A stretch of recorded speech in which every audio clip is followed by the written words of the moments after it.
Online Manipuri Nungthilgi Pau Yengbiriba Pumnamak Puthoi Laisramna Khurumjari Ahanbada Maruiba Pau Churchandpur District ki Manung Chana Laiba NS2 gi Karang amasung S Kwalianda Saramba Kuki Volunteersingi Bunker Security Force na thugaikhrei Kuki Lalhwba Manglan chatpada sawom na chiktuna sikhre KBB gi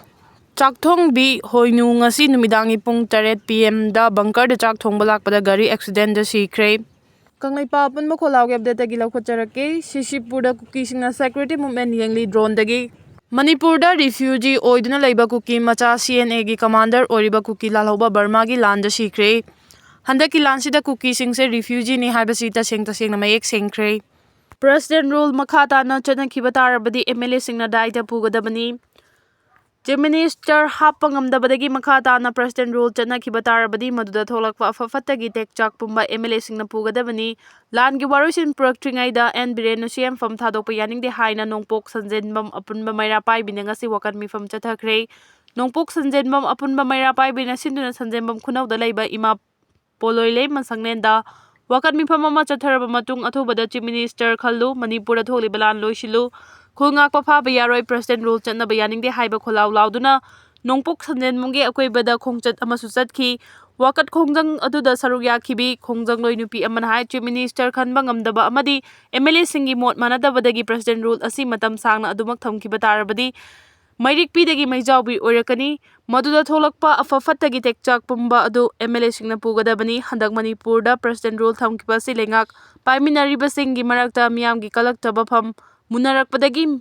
Pibam asi takibani Masi Miamgi Apambagi Mayoktani Atubada President rule Thamdibasi Makatana Thamdanaba Lengak Hingar Handuna Chief Minister Khanbiu MLA Singi Marakta Yanadaba Leramba Kaya Adu Kautholaga Miamgi Yaifana Bahona Biu Haiki Khulngak Pasing General Amnesty Lauthokuna Hanagi Punsida Hanjil Hanbanatana Khulngak Pa Matafaba Yaroi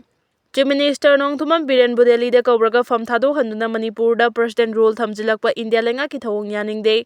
Athuba matamda anoba Chief Minister ama haptuna President rule lauthokhigadabni loina lana sina maram oiduna Manipur kaiba yaroi haiduna khulngalibasing General Amnesty lauthoktuna hanagi punsida hanjil hanbana tana khulngakpa amata faba yaroi